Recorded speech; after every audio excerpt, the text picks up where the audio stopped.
Conexão Poder. Oferecimento Unimed Cuiabá. Use camisinha e se beber, não dirija. Olá, boa noite. O Conexão Poder deste domingo recebe Paulo Brustolin, advogado e administrador que deixou a iniciativa privada para assumir a Secretaria de Fazenda do Governo do Estado, do governador Pedro Taques. Fique com a gente, o Conexão Poder deste domingo está no ar. Paulo Brustolin, que atua há 20 anos nas áreas de planejamento estratégico e financeiro, assumiu a Secretaria de Fazenda do Estado, afirmando que havia apenas R$ 84 mil na conta única, deixados pelo ex-governador Silval Barbosa. O buraco da Secretaria de Fazenda do Estado, porém, pode ser muito mais embaixo, chegando a R$ 224 milhões negativos. Muito bem, participam dessa entrevista aqui comigo meu colega de bancada, já sócio aqui nesse programa, o jornalista Paulo Coelho, e também o não menos sócio, professor Lorenberg Alves. Brustolin, boa noite, secretário. Obrigado pela presença, obrigado por ter vindo. Como a gente viu aí no VT, o buraco deixado pelo ex-governador Silval Barbosa pode ser maior do que o esperado. O senhor chegou a comentar quando assumiu que havia só R$ 84 mil na conta, mas parece que tem muito menos, está negativa a conta em 224 milhões. O senhor já conseguiu fechar esse número? Olha, André, em primeiro lugar eu gostaria de desejar uma boa noite a todos os telespectadores, cumprimentar aqui o Paulo, o professor Lorenberg, né? Um prazer enorme estar aqui com vocês essa noite de domingo. Bom, André, especificamente quanto ao número, ao valor de qual era o número específico, o que nós encontramos, o que o governo do estado de Mato Grosso encontrou no dia 2 de janeiro, às 9h45 da manhã, foi um valor de R$ 84.908,03 na conta única do Estado. Porém, ao longo das semanas, dos dias, a gente detectou que alguns compromissos não foram honrados e tivemos que sanar isso dentro do fluxo de caixa das primeiras semanas da Secretaria. Quanto ao valor específico, né, isso será demonstrado. Agora estamos terminando uma auditoria sobre o Tesouro, auditoria essa que já está em andamento há mais de 20 dias. Devemos estar terminando essa auditoria nos próximos dias. Vamos fazer um chamamento público, né, para a imprensa, aonde estaremos divulgando esse número exato. Secretário, o que eu posso adiantar, não sabe o número exato, mas a situação é bem pior do que a inicial. O que eu posso adiantar é aquilo que a imprensa já foi informada, né? Porque esse governo é um governo transparente, é um governo que vai ter uma relação muito clara, muito aberta com a imprensa. Eu acho que vocês já puderam notar isso. É de que nós encontramos algumas situações muito complexas, do tipo Mato Grosso Saúde, com 4 meses em aberto, né? Os fornecedores não receberam o convênio do Mato Grosso Saúde. E, inclusive, aí quase enfrentamos um problema de parada no início do governo do Mato Grosso Saúde, entre outras questões, das quais eu poderia citar a questão da Universidade do Estado, da Unemat, que nós recebemos na primeira semana, na quinta-feira, recebemos lá a reitora e toda a diretoria da Unemat, com um grave problema, que começariam as aulas indígenas no dia 12 e não tínhamos lá água, 4 meses de água em atraso, luz, internet, alimentação, né? Eu poderia citar também a questão da Secretaria de Justiça, que tivemos a questão das refeições. Tivemos quase um rompimento do contrato. Para que a população saiba, esse contrato, quando ele tem 90 dias de atraso, o fornecedor pode parar a entrega, né? E tínhamos aí um número superior a 80 dias. Então tivemos que honrar alguns compromissos, que são os compromissos que o governador Pedro Taques assinou e determinou a todos os secretários através dos seus decretos do dia 2, ou seja, os serviços essenciais do Estado, que não podem parar, foram respeitados e estão a contentos. Hoje é dia passado aí mais de 30 dias corridos, estamos né? Em fevereiro, né? Mais de 30 dias corridos, nós temos aí o quê? Nós temos o Estado dos Serviços Essenciais em funcionamento. Secretário, boa noite. Boa noite. Esses R$ 84 mil aí que estariam restando, a princípio, né, dos cofres do governo, está considerando o que aí? Estão incluídos aí os pagamentos previstos pelo ex-governador? Não, veja bem, Paulo, eu quero colocar novamente aqui. Como que funciona uma conta corrente de um banco? Você tem, todos os dias, você tem um saldo na conta corrente. No dia 2 de janeiro, nós tínhamos um saldo de R$84 mil na conta única do Estado. Você pode me perguntar, Paulo, o que é a conta única, né? Para que não paire dúvida. A conta única é a principal conta do governo do Estado, é a conta mãe do governo do Estado, é a fonte 100, é aquela conta da onde saem todos os grandes pagamentos do Estado. Esse era o valor. Secretário, boa noite. Primeiro, quero agradecer a presença do senhor aqui. Mas, imagina, é um prazer estar aqui, professor, é um prazer estar aqui. A minha pergunta é muito simples. Nos últimos dias de dezembro, o governador Sival Barbosa fez alguns pagamentos e a soma desses pagamentos dava quase 100 milhões de reais. Esses 100 milhões foram quase todos estornados. Por que foram estornados? E é verdadeiro, pelo menos a ideia que se teve, de que parte desse dinheiro que foi estornado não pertencia ao Estado, mas sim aos municípios. Qual é a relação disso? Então vamos lá, professor Unenberg. É muito importante a sua pergunta e é muito importante que eu deixe isso claro para a opinião pública, né? Então, o que aconteceu? Em primeiro lugar, não compete ao secretário Paulo Brustolin falar sobre gestão passada. Isso é claro dentro do governo. O governo, sob a gestão do nosso governador Pedro Taques, do qual eu faço parte, fala a partir do dia 1º de janeiro de 2015. A situação dos estornos basicamente se deu da seguinte forma. Foram realizados alguns pagamentos no último dia do ano de 2014. Esses pagamentos não foram compensados, ou seja, esses pagamentos não se tornaram realidade no mundo no mundo ele não chegou a ser legal. Efetivado, então, ele não chegou a ser efetivado. Não foi efetivado. Na conta corrente, inclusive, de alguns fornecedores, ele aparece lá. Entrou o crédito e teve o estorno. E por que isso aconteceu, professor? Foi por causa de alguma atitude do governo? O governo teve alguma intervenção? Não, não houve isso. O que aconteceu é que existe um erro de formalidade, de materialidade jurídica, no qual o Banco do Brasil se sentiu desconfortável, o Banco do Brasil não se sentiu à vontade de realizar os pagamentos em definitivo.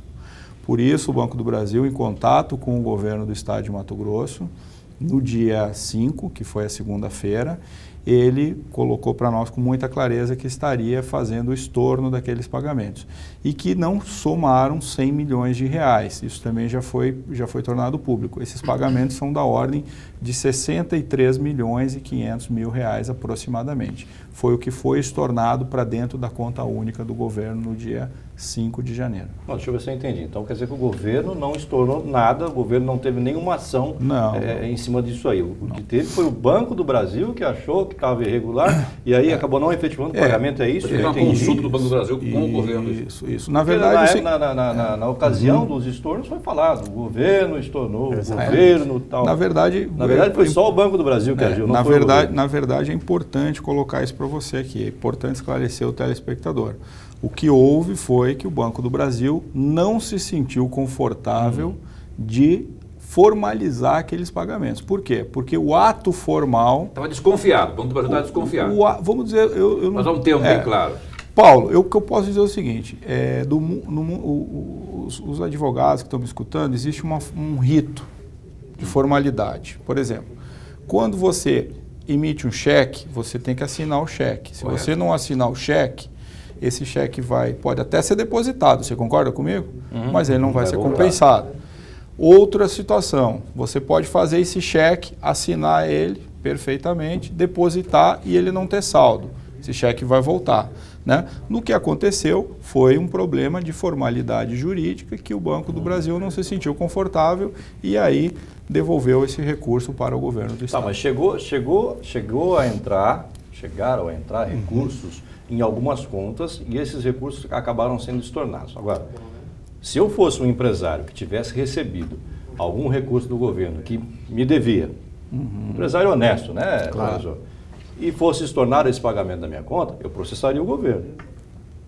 Mas chegou a cair na conta esse dinheiro? O governo já teve algum processo nesse sentido também ou não? O governo não teve nenhum processo nesse sentido e não teve nenhum processo nesse sentido. E o que o empresário tem, ele tem um lançamento de débito, um lançamento de crédito, e ele pode pedir o devido esclarecimento ao Banco do Brasil. Argumentar empresário que não se o banco sentir... que estornou e não uma ação do governo já não é para tirar essa situação jurídica de ação do governo? Não vejo dessa maneira. Eu não vejo dessa maneira, André. O que eu vejo é o seguinte, volto a falar, para que qualquer pagamento seja feito tem que ter uma formalidade jurídica. Se essa formalidade jurídica não aconteceu, todo empresário tem direito de procurar uma explicação adequada junto ao seu banco. Mas, secretário, se foi estornado 63 milhões de reais, então a conta única não tinha só 84 mil. Não, a tinha conta muito única mais. Tinha 84 mil reais. Mas se foi estornado... Então, professor, eu vou... Aí sobraram 84 milhões. Eu vou repetir para o senhor. 84 mil. Eu vou repetir para o senhor novamente, para que fique bem claro isso. No dia 2 de janeiro, às 9h45, quando nós puxamos o extrato... 84 mil reais, 903. 84.903 reais e 3 centavos. No dia 5, o Banco do Brasil nos comunicou que estaria fazendo um crédito na conta do Estado de Mato Grosso de 63 milhões e 500 mil reais, por causa de uma questão de formalidade jurídica. Seria esse estorno. E esse recurso voltou para a conta do Estado no dia 6. Dia 6. Tá, ele nos informou no dia 5 e no dia 6 então, ele estava... partindo do pressuposto que nós vimos no VT inicial, que a conta do governo estaria no vermelho em 224 menos milhões. 84 milhões. Menos 84 milhões ou mais 84 milhões? Estaria devedora peraí. 300 milhões, na verdade, em vez de 224. Então vamos por partes. Vamos voltar lá no início. Vamos por partes. Não são 84 milhões, 63 milhões. 84 mil reais. Então vamos de novo. Primeiro que o número de 224 milhões que está no VT é um número que Você desconhece? É um número que deverá ser apresentado através de uma auditoria, mas não é um número que eu posso afirmar, como eu falei no início da matéria. Qual é a situação? A situação é a seguinte, 84 mil reais na conta dia 2, ok? Esse era o nosso saldo. Dia 2, tá? Porém, nós tínhamos que fazer um enfrentamento dos consignados. Existiam empréstimos consignados da ordem de quase 70 milhões a ser repassados para os bancos. Existia o Mato Grosso Saúde. E esse recurso todo, ele saiu da onde? Ele saiu da conta corrente de quem? Dos servidores. Então, na verdade, um recurso que no dia 30, quando foi pago a folha, foi descontado, foi utilizado no dia 30. Para ser pago que dia? Os consignados, a grande maioria, no dia 5. O Mato Grosso Saúde, nós tivemos que fazer a quitação de uma boa parcela dele, ainda temos alguns meses em aberto, né? Mas pelo menos para não parar os serviços essenciais, também nos primeiros dias de governo. Então, se você somar todos esses enfrentamentos, a Unemat, como eu bem coloquei aqui, né? A questão das refeições, se você fizer essa soma, talvez seja até um valor superior a esse. Agora, eu não quero afirmar aqui, sob pena de ser leviano, em dizer é 224, é 225, é 200... Quem vai falar isso é a Auditoria Geral do Estado. O que eu queria que ficasse claro, secretário, é então que os 84, a verdade os é que 63 milhões não chegaram a voltar para a conta. A verdade é que o buraco é bem maior do que se imaginava. Houve uma espécie de, sei lá, eu estou entendendo que houve um conto de contas, sei lá, já devia, e aí amortizou. Como é que foi isso? Não, na verdade, o depósito ele voltou para a conta corrente, mas frente a todos os pagamentos a serem feitos. Já estava em do jeito que ele veio, saiu dobrado. Eu queria, a propósito de... igual a conta do trabalhador, né, Paulo? Recebe o salário, no dia seguinte já não tem mais nada. De fim de ano, a propósito de o apagar das luzes, que o senhor falasse sobre... houve um repasse, salvo engano, no último dia do ano, do governo federal relacionado à Lei Candir para o governo do Estado de Mato Grosso. Não lembro qual é exatamente as cifras, se são 400 milhões, algo assim, que veio, 400 milhões que vieram para o governo do Estado. Esse dinheiro está onde? Foi encaminhado, foi direcionado? Como é que está essa situação aí? Então, Paulo, essa informação que você tem, ela é uma informação, realmente uma informação correta. Isso você está falando referente à questão do FEX, Exato. Fundo de Exportação. São 300 milhões de reais, Mato Grosso é um dos maiores exportadores brasileiros e existe uma compensação feita do governo federal por isso desses recursos. Esses recursos não vieram para o estado de Mato Grosso. Não chegaram a cair, né? Não chegaram a cair. Eu, essa semana, tentei aí vários contatos com o secretário do Tesouro, do governo federal. Tivemos duas conversas, tive uma conversa inclusive com o secretário de Fazenda do estado do Pará. Estou indo a Brasília na próxima semana para tratar desse assunto, mas é um recurso que não veio para o estado de Mato Grosso, agravando um pouco mais a nossa situação de caixa no curto prazo. Correto. Secretário, tem mais de 30 dias o governo Pedro Taques. Na avaliação do secretário de Fazenda, que é exatamente o coração do governo, onde o governo Pedro Taques errou nesse um mês de mandato? Já tem erro, professor? É improvável. Não O senhor acredito responde nisso. daqui a pouquinho, depois do intervalo, secretário. Não saia daí, voltamos em instantes com o secretário Paulo Brustolin, secretário de Fazenda do governo Pedro Taques. Em instantes,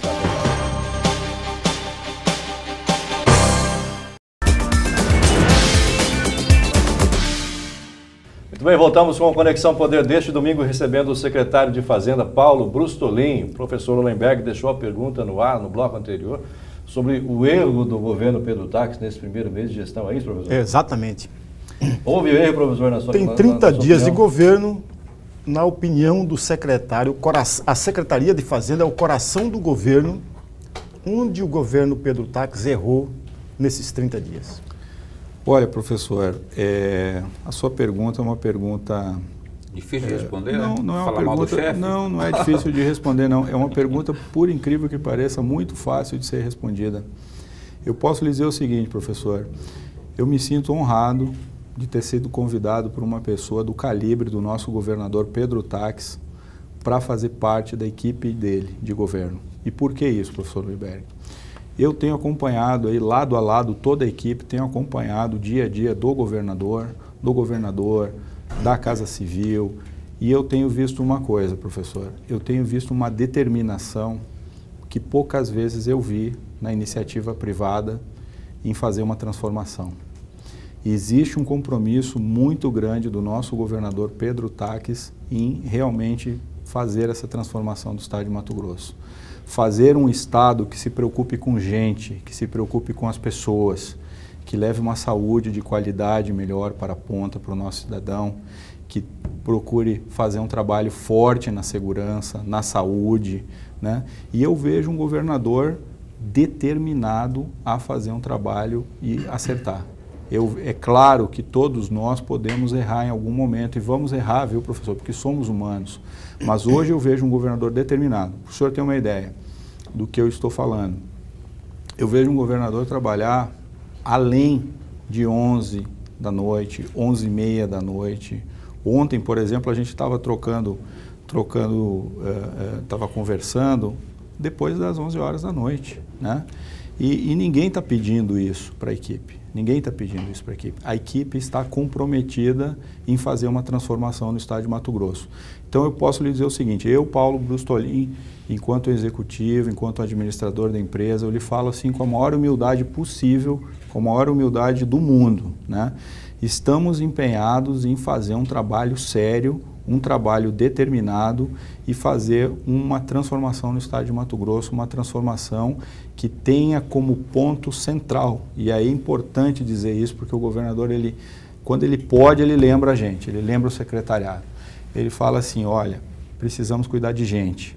E eu tenho certeza de uma coisa, professor Hollenberg, o trabalho, o que me motiva, e eu falo para o senhor o seguinte, com muita tranquilidade, para o senhor, para o André, para o Paulo, né, para os telespectadores aqui, o que me motiva é ver que cada momento ali, cada acerto, a gente está podendo fazer uma melhoria na ponta. Mas ele não respondeu. Houve erro ou não houve erro nesses 30 dias aí de governo Pedro Taques? Olha, Paulo... Por exemplo, vou dar só uma esclarecida, exemplificada. Aquele veto do governador relacionado a um aumento que seria para os servidores da Polícia Civil. Teve a história também para servidores da própria Assembleia Legislativa, os chamados super salários. Aprovado.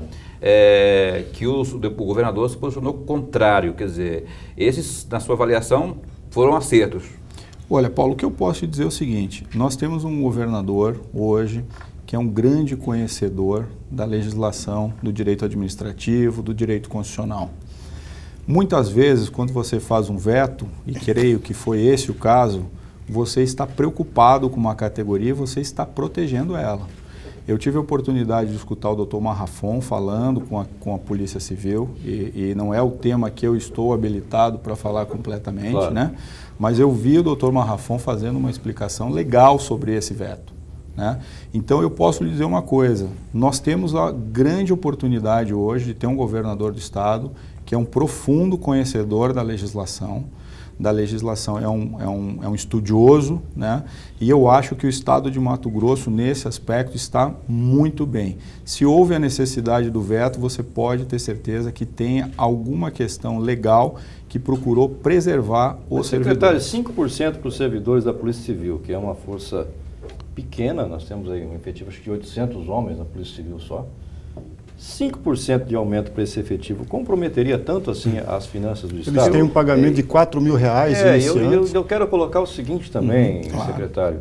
O governador Pedro Taques, quando empossou o comandante da PM, o Coronel Zaqueu, eu estive lá. Ele falou exatamente sobre isso. Ele falou, não vou economizar com a segurança pública. Claro que o Zaqueu é militar, não tem nada a ver com a civil, mas a segurança pública também. Claro. Se não vai economizar com a segurança pública, secretário, e aí nega um aumento aprovado na Assembleia de 5% para os servidores da Polícia Civil, não é contraditório? Não é contraditório, não vejo como contraditório isso. Eu acabei de colocar aqui que provavelmente tem algum problema legal nessa legislação. Não quero polemizar o assunto do ponto de vista legal, mas creio que tem uma explicação legal para esse veto. Agora, especificamente quanto ao aumento, nós temos que entender uma coisa, né? E aí eu vou falar enquanto secretário de Fazenda, do qual estou habilitado para falar aqui com os senhores. Eu não sei se é de conhecimento dos senhores, mas ao longo dos últimos 5 anos, qual foi o crescimento da folha de pagamento do Estado de Mato Grosso? E eu posso citar o número aqui para os senhores. Últimos 5 anos. Últimos 5 anos. Foi de aproximadamente 72%. Isso existe um estudo do Tesouro. Muito acima da inflação. Existe um estudo do Tesouro que foi comandado pelo último secretário, o qual foi me apresentado na transição. A folha de pagamento do Estado de Mato Grosso cresceu 72%. E qual foi o tamanho do crescimento da receita do Estado de Mato Grosso? Paulo, André e professor Emério. O crescimento da receita foi da ordem de 49%. Então, veja bem, desproporcional. Nós temos aí uma questão desproporcional, né? Por isso que nós temos que ter muita responsabilidade na condução das finanças do Estado de Mato Grosso. Porque se houver um grande desequilíbrio, quem paga essa conta, André? Pagam todos os servidores e a população. É importante salientar para vocês que quando a administração pública ela não vai bem, isso não é o Paulo Brustolin que fala, isso é a literatura que fala. Quando a administração pública não vai bem, isso tende a irradiar para a própria iniciativa privada. Então, o que pode se esperar do governo de Mato Grosso, desse governo de Mato Grosso? Pode se esperar muita seriedade, um combate incansável à corrupção, mas também pode se esperar muita austeridade. Nós não vamos fazer, não poderemos fazer nada daquilo que não tenhamos condição Secretário, de fazer. A propósito de contenção de despesas, e com essas auditorias que vêm sendo feitas ao longo desses primeiros dias do governo Pedro Taques, que risco de 0 a 10 correm os servidores do Estado de Mato Grosso de terem atraso na folha de pagamento? Esse é o temor da grande parte do São Paulo. Deixa eu só completar, secretário. O senhor falava agora das questões da financeira do Estado. Eu perguntaria, acrescentando a pergunta do Paulo, o Estado já ultrapassou o limite determinado pela Lei de Responsabilidade Fiscal? Bom, então vamos por partes, vamos responder as perguntas objetivamente por partes. Vamos lá. Isso, vamos lá. Então, primeiro respondendo ao Paulo, a questão do risco do pagamento dos salários. O atraso do pagamento dos salários. Então, sexta-feira, tivemos a sexta-feira o pagamento de todos os servidores, né? Não tivemos nenhum sobressalto no pagamento. Vai continuar pagando dentro do mês, a ideia é essa? Não só vai continuar pagando dentro do mês, como eu, enquanto secretário da Fazenda, o governo, né, lançou um calendário de pagamentos dos salários até o final do ano. Isso é público, está nos sites aí do governo, está à disposição de todo servidor e da população do estado de Mato Grosso. Então, vamos fazer um trabalho sério, um trabalho determinado, dentro dos decretos implantados pelo governador, cumprindo à risca aí a determinação do nosso governador Pedro Taques, para que o servidor público, que é a principal peça de transformação do estado de Mato Grosso, vai trabalhar motivado e vai ter a certeza que o seu salário estará na conta em dia. Isso é um compromisso do nosso governador Pedro Taques, porque, para você ter uma ideia, Paulo, aqui para lembrar toda a população, nós temos a oportunidade de ter um governador que é um servidor público de carreira. Federal, diga-se. Federal. Então, o nosso governador tem um compromisso muito forte com o servidor público. Então, essa é a primeira questão. Doribeck, você pode me lembrar rapidamente? Se o Estado já ultrapassou o limite determinado pela Lei de Responsabilidade Fiscal. Então, você se refere isso ao ano de 2014, é isso, né? Eu creio que sim, pelo valor dos restos a pagar que nós estamos identificando nesses levantamentos, eu creio que a Lei de Responsabilidade Fiscal deve ser ultrapassada. Ultrapassou em 2014 em 2014. Então, quer dizer que o governador tem que ser responsabilizado sobre isso. Nós vamos ter, conforme eu falei, nós vamos ter aí toda uma colocação pública disso, nós vamos terminar esse trabalho, esse levantamento está terminando, nós teremos que publicar essas peças contábeis, mas hoje nós temos, no mínimo, em torno de 660 milhões de restos a pagar, liquidados dentro do estado de Mato Grosso. Com a palavra, o digníssimo Tribunal de Contas do Estado. Ministério Público. Deve vir à tona, né? Ao se proceder. Vai ter que vir à tona. Vai ter que responder. Essa pergunta que eu fiz, eu me senti parcialmente respondido, a primeira parte da sua pergunta, secretário. Então, independente de rombo, suposto rombo, independente de crise ou da questão da arrecadação, esse compromisso com os servidores, ele é inabalável. Paulo, esse compromisso é o compromisso número 1 que o governador Pedro Taques me pediu na Secretaria de Fazenda, a mim, ao secretário de Planejamento, meu colega de trabalho, Marcos Marrafon. Esse foi o compromisso número 1 que o governador Pedro Taques me passou, 60 mil servidores para que a gente tenha um compromisso muito grande com o salário do servidor, para que a gente tenha um compromisso com o servidor público, conforme eu falei aqui há pouco. Secretário Paulo ele que mantém o Estado em funcionamento. Está com a canela preparada aí? Vamos começar a chutar a sua canela, que até agora a gente começou, foi muito brando, né, professor? Muito light. Até o Paulo Brito está cometido hoje. Estou te estranhando, Paulo. Ele está vindo Você tá bem de saúde? Está vindo de auditorias, então a gente tem que acompanhar. Você não está com febre? 30 dias você não pode. Tá ok? Está tudo certo. Tá calmo, né, Está tudo certo. Mas o programa não acabou ainda. Paulo não é assim. O programa não acabou ainda. Secretário, o senhor falou desde o início do programa, do Caixa, do Estado, a dificuldade da... Está torta aqui minha gravata. Da dificuldade aí com... A gravata nova, eu quero mostrar a gravata nova. Não é gravata nova, pelo contrário. A dificuldade aí que teve com os 84 mil, com os supostos 84 mil, com os supostos 224 milhões devedores na conta. Mais os 60 milhões aí. E aí a proibição de se pagar, de se fazer novos contratos, de se pagar fornecedores por 90 dias. Vou dizer como o professor fala. Eu pergunto ao senhor, né, professor? Assim o senhor fala, né? Eu pergunto ao senhor, qual foi a mágica que o senhor fez? Nada contra o pessoal lá, tá? Nada contra. Qual foi a mágica que o senhor fez para pagar 526 mil reais de patrocínio para a TV Centro-América, da Corrida de Reis? Olha, veja bem. Nada contra a Corrida de Reis, é só para esclarecer a situação. Nada contra a TV Centro-América. Nada contra a emissora irmã também não. Veja bem, Paulo. Mas essa é a pergunta que o cara que está em casa está se fazendo nesse momento. Certo. Então vamos lá. Não teria como o governo do estado de Mato Grosso não participar de um evento que tenha abrangência e tenha penetração nacional. A Corrida de Reis é um símbolo hoje nacional, né? O governo do estado de Mato Grosso é um parceiro da Corrida de Reis, e eu não estou falando de nenhum canal aqui de divulgação ao longo de todos esses anos. Então, independente de um momento desses de transição, não teríamos como abalar a imagem do governo do Estado de Mato Grosso para a, Mas para veja a bem, população em secretário, geral. eu fiz essa pergunta porque, Sim. assim, é matemática, né? Claro. O patrocínio foi R$526 mil. O governo de Mato Grosso patrocina essa corrida desde 30 anos atrás que existe a corrida, se não me engano. Enfim, nada contra patrocinar. Claro. Mas, assim, o governo do Estado pagou 526 mil, o mesmo valor que pagou a Prefeitura, o mesmo valor que pagou a Unimed, que também patrocinou, só que a Prefeitura e a Unimed, professor, tiveram pagaram pela mídia, pelo patrocínio, desde o mês de outubro. Quer dizer, eles tiveram 3 meses de exposição. O governo só teve 3 dias de exposição como anunciante. Não é contraditório ter pago o mesmo valor que se cobrou por 3 meses, ter pago por apenas 3 dias? Não deveria ter sido pago proporcionalmente, já que é um novo governo? Então, André, eu não posso te explicar tecnicamente, eu não tenho aqui subsídios para te dizer quantos dias a gente teve à disposição.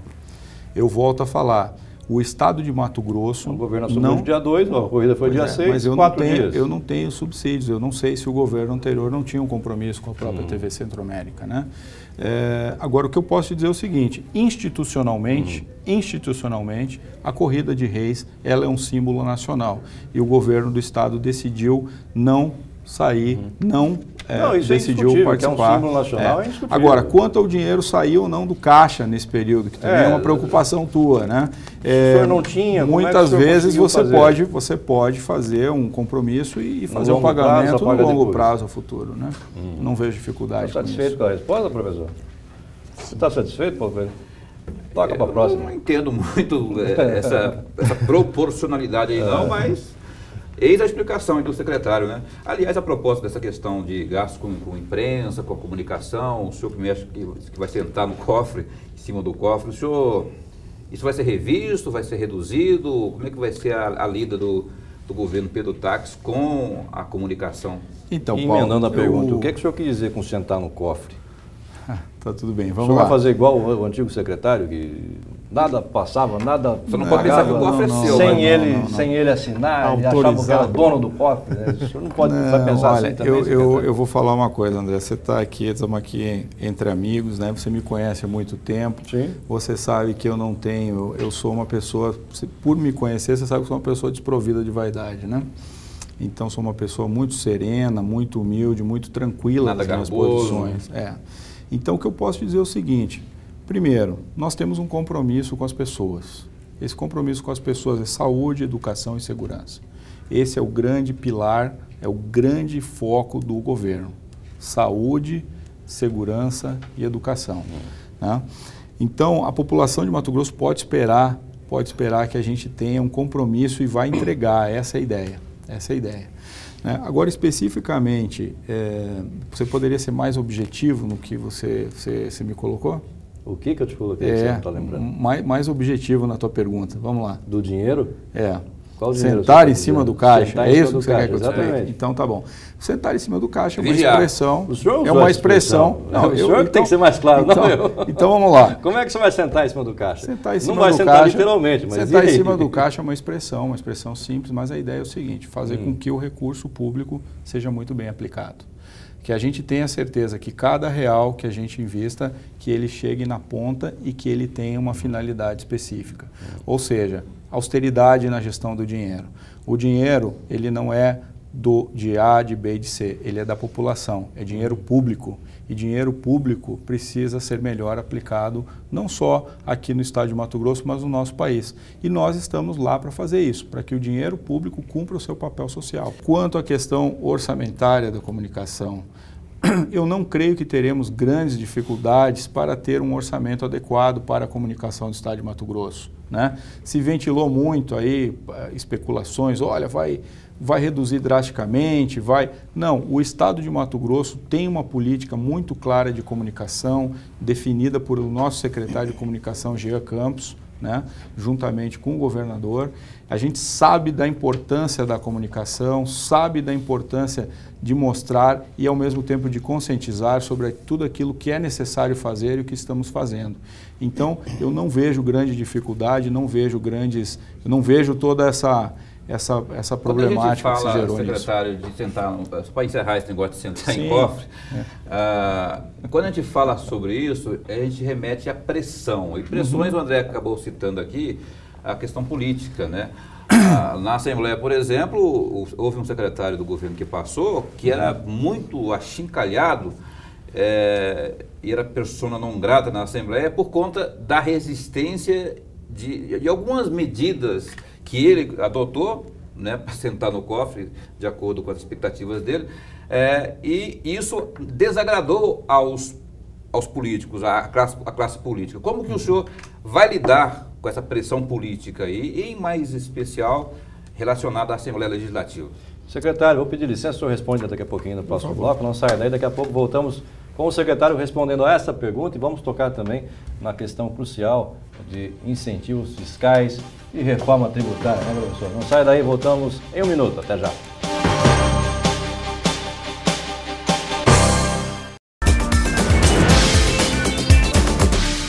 Muito bem, estamos de volta com o Conexão Poder deste domingo, recebendo o secretário de Fazenda do Estado, Paulo Brustolin, advogado e administrador Paulo Brustolin. No bloco anterior, o Paulo deixou a pergunta no ar sobre a questão política de se sentar no cofre, Paulo Coelho.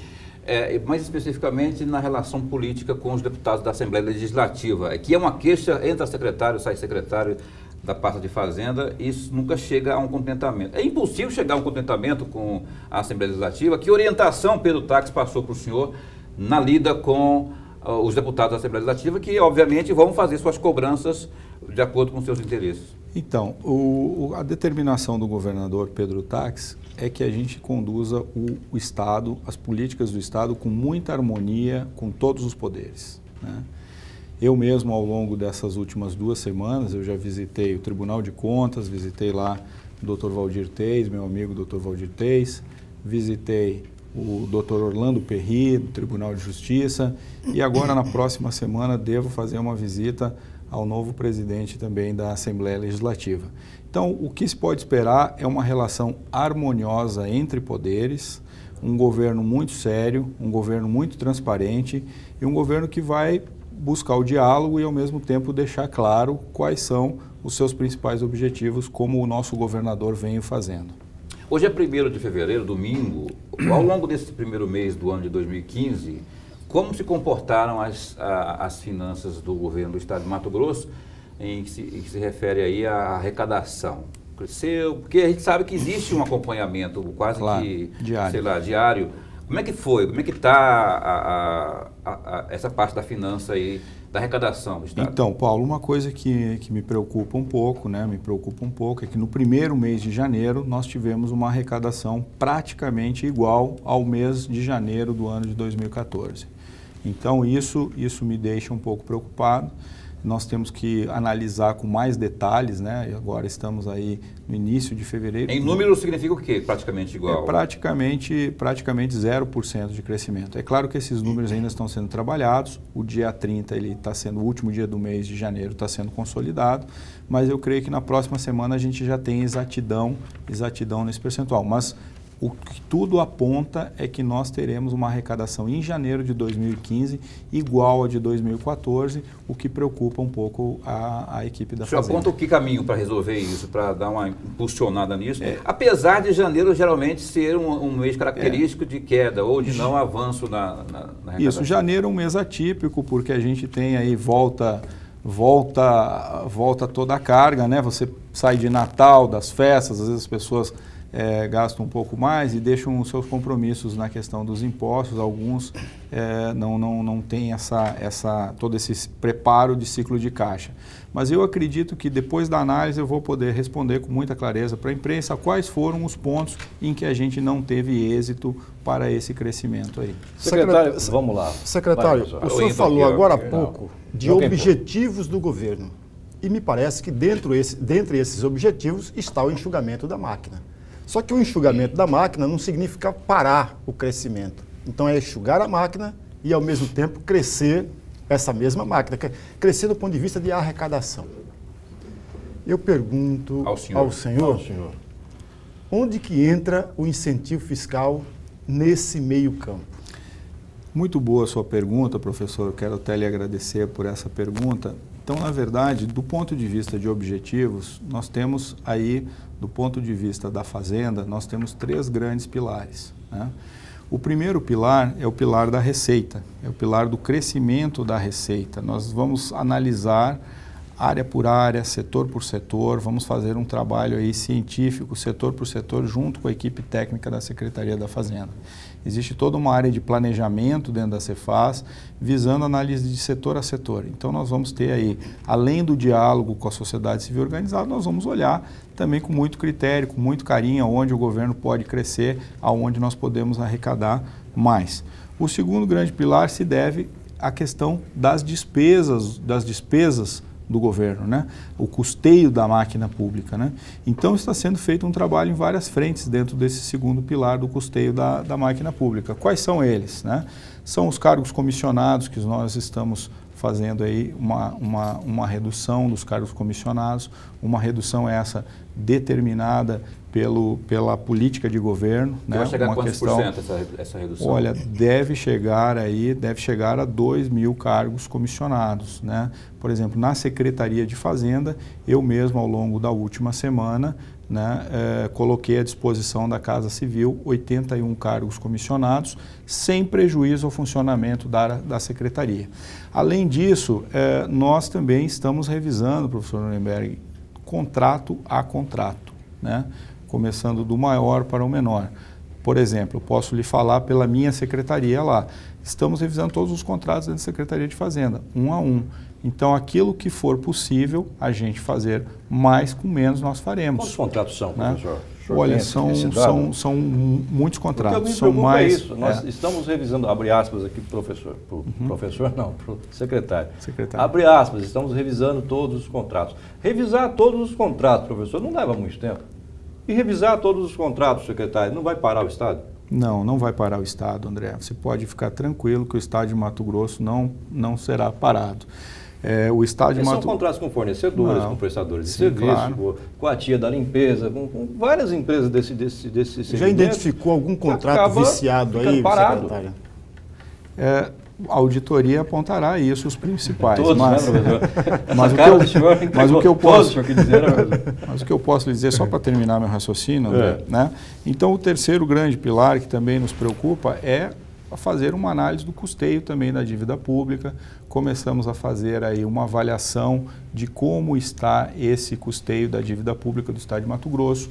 Os senhores sabem, eu dei uma declaração pública, tem uma questão que me preocupa, que é uma boa parcela da dívida pública do Estado de Mato Grosso, ela está exposta à variação cambial, ou seja, para o cidadão que está nos escutando, em torno de 23% da dívida do Estado de Mato Grosso está exposta à oscilação do dólar.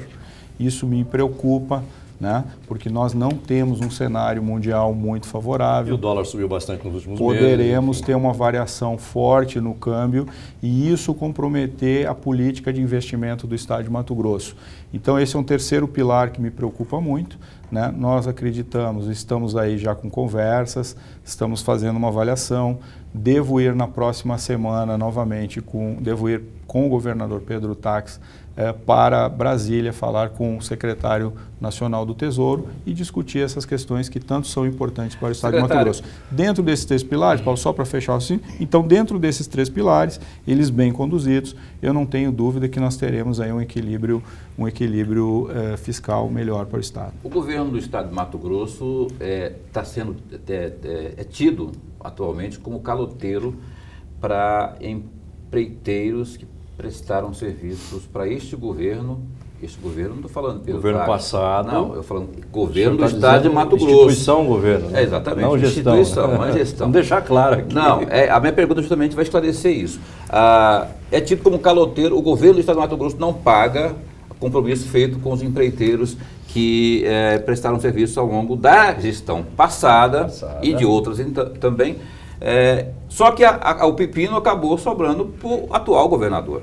O atual governador, que até então não tinha nada com isso, porque a partir de agora já é governador, vai pagar ou não vai pagar? Já elaborou também um calendário de pagamento para essas pessoas? Aquele que construiu ponte lá no interior, que pegou alguma espécie de serviço, vai ser pago o serviço que ele fez ou ele vai simplesmente ficar com a mão atrás e na frente? Então, Paulo, pagará com critérios. Eu acho que o grande desafio é o que você falou aqui, é recuperar a credibilidade do Estado de Mato Grosso. O que eu posso te afirmar com muita clareza, Paulo, é que uma vez um compromisso feito, esse compromisso precisa ser honrado. O princípio básico da credibilidade é esse. Compromisso assumido é um compromisso honrado. Agora, nós estamos nos deparando com uma questão jurídica também, que é o decreto 2667, de 19/12/2014, aonde uma série de lançamentos foram, vamos dizer assim, para evitar a lei de responsabilidade fiscal, o governo anterior lançou mão do decreto 2667. E acho que seria interessante a imprensa entender e dar uma olhada no que é esse decreto, né? Esse decreto, hoje, esse decreto está impedindo o governador Pedro Táxi de fazer uma série de pagamentos sob pena de ser responsabilizado, né? E foi um decreto, conforme eu falei, publicado no dia 19/12/2014. Assinado pelo então governador Silval Barbosa. Assinado pela gestão, proibindo pagamentos? Assinado, explica melhor, eu não entendi. Assinado pela gestão anterior. Aquilo que não está liquidado foi literalmente derrubado. Isso que está no decreto. Como é que pode derrubar isso, professor? Eu continuo não entendendo, perdão pela minha burrice. Certo. Continuo não entendendo. É muito simples, é muito simples. Eu também, quando eu vi esse decreto, eu li uma vez ele, eu peguei e li de novo, eu li 2 vezes, 3 vezes o decreto, né? Pedi aí uma explicação da Procuradoria-Geral do Estado, Dr. Patrick Ayala, né? E é muito simples. Esse decreto ele derrubou no mundo jurídico uma série de contratos. Só que no mundo fático, o empresário tem o contrato na mão, mas no mundo jurídico ele impossibilitou a administração de fazer o pagamento. O ex-governador quebrou contratos, na verdade, é isso? Eu não posso falar, eu não quero acusar o ex-governador. Eu estou lhe colocando o seguinte, André, eu gostaria que você tivesse a clareza do que eu falei. Por isso que eu estou insistindo a importância de olhar o decreto 2667 e fazer uma interpretação dele, né? Paulo Brustolin não está aqui para falar do governo anterior, eu estou aqui para fazer uma exposição jurídica. Esse decreto ou ele é claro? Houve, e na minha opinião, esse decreto ele impede hoje uma série de pagamentos serem realizados, por exemplo, sob pena de responsabilização. Quais pagamentos seriam esses? Por exemplo, nós temos aí, conforme já foi noticiado, em termos de restos a pagar, nós temos quase 1 bilhão e 200 milhões de reais. Né? Sendo que liquidados a gente tem em torno de 660. Isso incluiria obras da Copa, obra do VLT, prefeituras do interior? Isso inclui muita coisa. Eu não vou falar aqui sobre obras da Copa, porque tem um secretário específico para fazer, que está fazendo essa coisa. O Paulo tocou no assunto de empreiteiros que estariam acusando que aliás, você não respondeu exatamente, exato, completo. Por isso que a gente está insistindo. Eu perguntei aqui, até do calendário. Existe um calendário? Você falou, de acordo com as possibilidades. Bom, isso aí, ao meu ver, meio que óbvio, né? Porque, afinal de contas, existem essas prioridades que o senhor citou aí, educação, saúde, servidor público, e aí entra essa questão que eu lhe levantei aí, daqueles que prestaram serviços, das empreiteiras propriamente dito. Como que vai ser? Existe um calendário, elas vão bater na porta do Pedro Táxi e ele vai dizer o quê?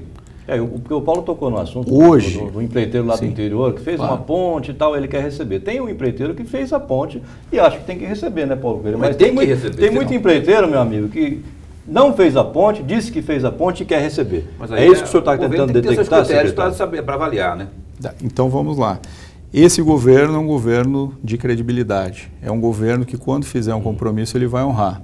O que existe hoje é aquilo que eu acabei de falar. Existe um decreto, o decreto 2667, que atinge uma parcela desses contratos, e esses contratos não poderão ser pagos mantida essa legalidade jurídica. E esse decreto foi assinado pela gestão anterior, no dia 19/12/2014. Secretário, a existência desse decreto, impedindo determinados pagamentos, vai inviabilizar o governo, digamos, para desempenhar, ter alguns cumprimento de campanha, por exemplo.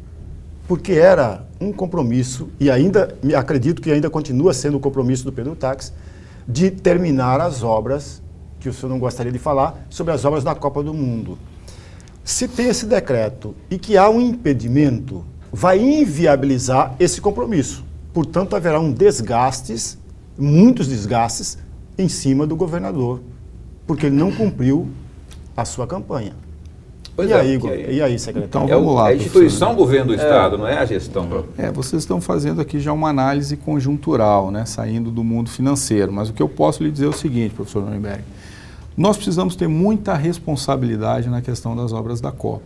Existe, inclusive, escalado pelo governador Pedro Táxi, um secretário, que é o secretário de Projetos Especiais, Projetos Estratégicos do governo, Dr. Gustavo Oliveira, que está à frente dessa pasta fazendo uma análise com todo um arcabouço técnico, né? Deverá ter uma audiência pública, né, para explicar obra por obra. É uma determinação do governador Pedro Táxi, e eu estive na reunião agora no final de semana passado, uma determinação que nenhuma obra da Copa fique sem uma devida e uma clara explicação. Então está sendo preparado, esse material deve se tornar nos próximos dias público, obra por obra, como está, o que foi feito, como foi realizado, quais os problemas que essa obra tem, se é que tem, né? Quais os acertos, vai se colocar, vai se passar limpo as obras da Copa do Mundo. Esse é o objetivo do governador Pedro Táxi. Mas a questão específica de pagamento, que o Paulo tocou no assunto... Então, os pagamentos, vamos lá, você está insistindo nos pagamentos. Todas as obras. Fica claro, secretário. André, então vamos deixar claro aqui, as obras que forem, as obras que estiverem liquidadas, que foram entregues, serão auditadas. Uma vez auditadas, o governo do estado não vai fugir ao compromisso. Vai ser feita a medição. Agora vai ser feita a medição, vai ser olhado com critério. Nós não podemos fazer uma coisa a toque de caixa sob pena de disponibilizar recurso público que pode não ter a finalidade adequada. Tá, agora ficou claro. Preciso entrar numa outra questão, secretário, que é a reforma tributária. O senhor vai conseguir promover essa reforma tributária que nenhum governador consegue fazer, professor? Todo governador que entra fala e vai fazer e acaba não fazendo. O senhor vai conseguir fazer essa reforma, que é um dos pilares da sua proposta de gestão? Eu acredito muito nisso. Se eu não acreditasse nisso, eu não teria assumido esse compromisso público com o governador Pedro Táxi. Né? É uma determinação do nosso governador que o governador tem colocado com muita clareza. Ele tem usado a seguinte expressão, esse cipoal de normas jurídicas que dificultam o empresário investir aqui. Eu mesmo tenho vários amigos, alguns inclusive, que não estão mais investindo em Mato Grosso. Né? O que significa isso? As regras precisam ser claras para que aquele empresário que tenha vontade de investir no estado de Mato Grosso, ele não tenha um ambiente diverso, não tenha um ambiente, ele tenha clareza naquilo. Não tem uma insegurança jurídica. Não tem uma insegurança jurídica, justamente. Ele precisa ter clareza para isso, né? Eu estive agora sexta-feira, né, até aproveitando a audiência do seu programa, estive na sexta-feira, fui convidado pela manhã a participar de um debate na Federação das Indústrias, e o qual eu coloquei minhas angústias lá. Quais são as angústias do secretário de Fazenda? Eu quero construir uma agenda positiva com todos os setores da economia do estado de Mato Grosso. Eu coloquei a equipe da Fazenda, nós temos técnicos excelentes, pessoas altamente preparadas para contribuir muito com essa reforma. Agora, precisamos escutar todos os setores produtivos do estado de Mato Grosso. E o Paulo Brustolin, a Secretaria de Fazenda, vai trabalhar intensamente para isso. Não temos a varinha mágica, viu, André? Que fique claro isso aqui, que estamos aí à frente de 30 dias do governo, vamos fazer a reforma tributária. Agora, que existirá uma agenda positiva do secretário com todos os setores. Vamos escutar, vamos procurar entender quais são as dificuldades e vamos colocar regras claras na mesa, nós vamos fazer isso. Mas isso leva muito tempo, secretário. Eu quero saber o que o senhor pretende fazer para mudar a situação. Isso leva o tempo que for necessário, mas o importante é que a gente dê o passo, quando dê um passo consistente. Né? Nós não podemos dar um passo para tentar mostrar para a sociedade e depois ter que voltar 2 para trás. Não é assim que a gente vai trabalhar. não está aqui para falar de governo passado, mas eu pergunto ao senhor. Eu tenho uma dúvida aqui, secretário, falando sério, sobre a questão dos fundos. Vou citar 2 fundos para o senhor me dizer aonde que foi parar o dinheiro, já que o senhor, apesar de sentar em cima do cofre, deve saber mais ou menos dar essa resposta. Fundo do transporte e habitação, que é o FETAP, que teve uma polêmica em função da lei do Riva, que depois não foi aceita pelo governador.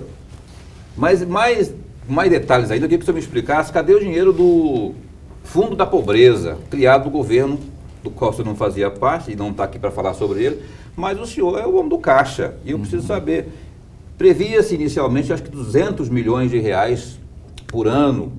Esse dinheiro foi arrecadado, esse dinheiro, vou até minha esse dinheiro foi arrecadado e não se investiu propriamente na erradicação da pobreza. Cadê o dinheiro? O senhor sabe dizer? Então, vamos lá. Todos os fundos... Ei, secretária Roseli Barbosa, onde a senhora enfiou o dinheiro? A senhora tem que responder essa pergunta. Está sendo feito um levantamento, conforme eu falei, uma auditoria no Tesouro. Nós estamos fazendo uma conciliação de todos os fundos que o governo possui, inclusive os convênios federais, né? Eu poderia falar aqui, por exemplo, do Fundeb, Fundo Educação, né? O governo do estado ele fez aí uma parceria com a CGU, Controladoria Geral da União, né? Tivemos aí algumas reuniões e estamos fazendo um levantamento para que, se houve alguma irregularidade, essa irregularidade seja apurada no foro competente, né? Eu, por exemplo, eu não sou delegado de polícia, cabe a mim gerir as finanças do Estado, meu compromisso é esse. Se houve alguma irregularidade, os órgãos competentes irão apontar e o devido processo legal será feito. Especificamente sobre o FETAB, tivemos uma agenda positiva, muito boa já com o presidente da AMM, meu amigo Neurilan. Gostaria até de mandar um abraço para o prefeito Neurilan, que não tem poupado esforço aí de estabelecer um canal direto com o governo do estado, né? E creio que a questão do FETAB ela será equalizada. Nós vamos ter que discutir isso. Por quê? Eu entendo, o governo entende que o FETAB é um imposto essencial. Mas essencial para quem? Essencial para o desenvolvimento de Mato Grosso, né? O FETAB, Mato Grosso é um estado que tem uma vocação produtiva. Mato Grosso é um estado que precisa de logística. Mato Grosso produz hoje a taxas superiores na questão da produção de grãos, a taxas superiores por hectare do que os Estados Unidos, que é o líder mundial aí quase na produção. Mas não tem logística. Então, eu vejo que a questão do FETAB, polarizar a questão do FETAB, se vai ficar com A, se vai ficar com B, eu acho que nós temos aqui, e eu coloquei isso ao longo dos últimos dias para toda a equipe de governo, que a questão do FETAB para mim é muito clara. Nós precisamos verificar qual é a necessidade de investimento em infraestrutura de Mato Grosso, em logística, e ter um projeto de governo. E esse projeto passa por uma lei. O FETAB são 800 milhões de reais por ano. É aplicar, e agora não tem mais a história da Copa, não. Os prefeitos querem, o governo quer. E esse recurso ele precisa ser bem aplicado. Por quê? Não adianta o nosso produtor fazer um esforço gigantesco, ter a melhor produção da porteira para dentro, quando ele chega da porteira para fora, ele não tem estrada, ele não consegue escoar a produção. Frete muito caro. Né? Os fretes são proibitivos, né? Então isso faz com que Mato Grosso esteja fora, não esteja inserido aí num ambiente negocial, num ambiente competitivo mundial. Perdoe meu simplismo sobre isso, mas são 800 milhões de reais.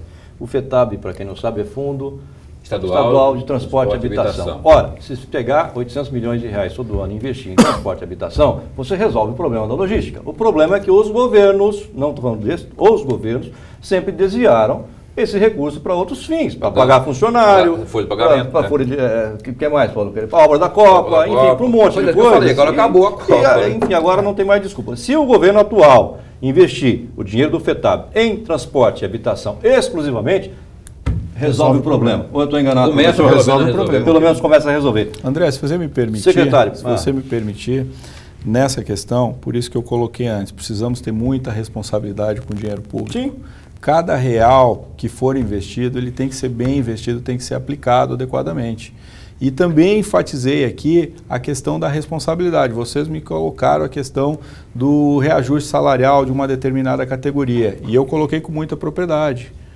A despesa com o pessoal ao longo dos últimos anos cresceu aí 72%, enquanto a arrecadação 49%. Isso não é uma política totalmente responsável. Nós precisamos ter responsabilidade, porque senão amanhã nós estamos criando outros impostos para fechar a conta. Está acabando, secretário. Por favor. Eu queria tocar no ponto dos incentivos fiscais. Incentivos fiscais. Muitos questionaram esses incentivos dados pelo governo anterior ou pelos governos anteriores. E agora também o governador Pedro Tax assinou também alguns decretos concedendo esses mesmos incentivos. 7 incentivos, se não me engano. Como é que vai ser essa política no governo Pedro Tax? Então vamos lá. Deixa eu completar, secretário, por favor. O Pedro Tax, logo que assumiu o governo, ele falou que ia elencar critérios para distribuir o incentivo fiscal.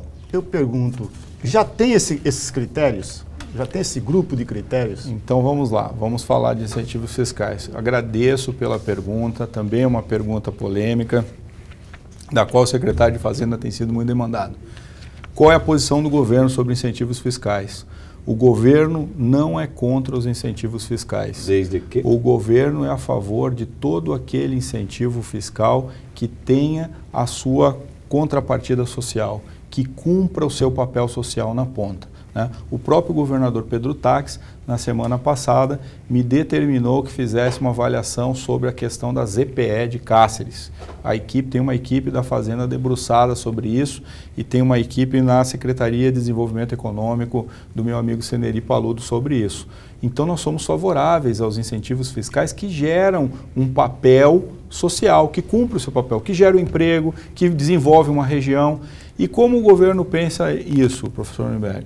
O governo pensa o Estado desenvolvido de acordo com clusters, né? Com áreas em que a gente possa... Tem aí o polo tecnológico, que o governador deve estar tomando essa decisão nos próximos dias. Então nós acreditamos que o Estado de Mato Grosso pode desenvolver outras regiões, né? Pode desenvolver atraindo o empresariado de uma forma saudável. Agora, como ficará a questão dos incentivos? Só um pouquinho, André, para mim terminar aqui. Como ficará a questão dos incentivos? Existe um decreto, que você deve ter visto, que foi assinado com publicidade a toda a imprensa, que envolve Secretaria de Planejamento, Secretaria de Desenvolvimento Econômico e Secretaria de Fazenda. É uma equipe multidisciplinar, isso está sendo comandado pela Secretaria de Desenvolvimento Econômico, aonde nós faremos uma revisão de todos os incentivos fiscais que hoje estão em prática. Essa é a ideia. Sobre os 7 incentivos que você colocou, existia uma questão legal, eles estavam concluídos, o governador não teria como não sancionar esses incentivos, por isso foram publicados. As empresas são Rondon Agroindústria Limitada, Peixoto Comercial, Importação e Distribuição de Produtos Industrializados, SB Indústria e Comércio de Alimentos. SB é Sival Barbosa, André?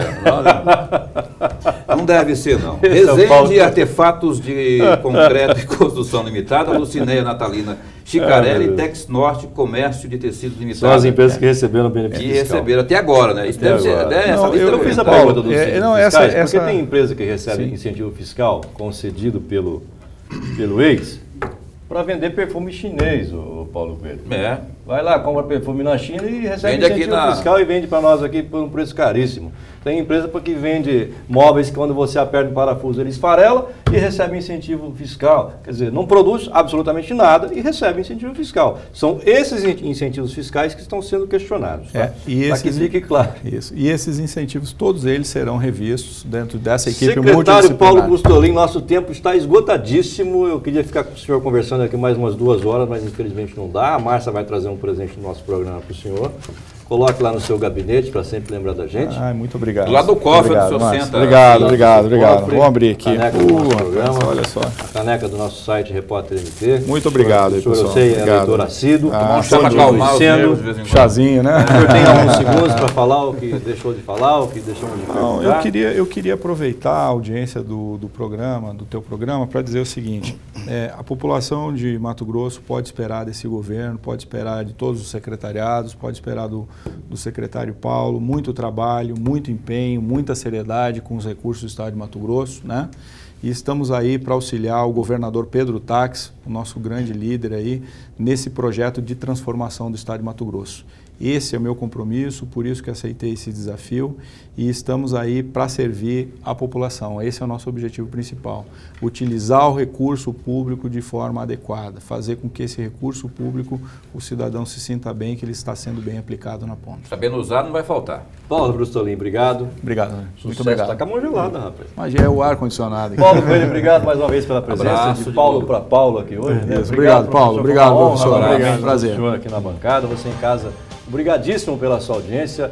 Voltamos no próximo domingo, neste mesmo horário, às 10 da noite, aqui pela TV Pantanal, canal 22. Tenham todos uma ótima noite e uma excelente semana. Até domingo. Tchau.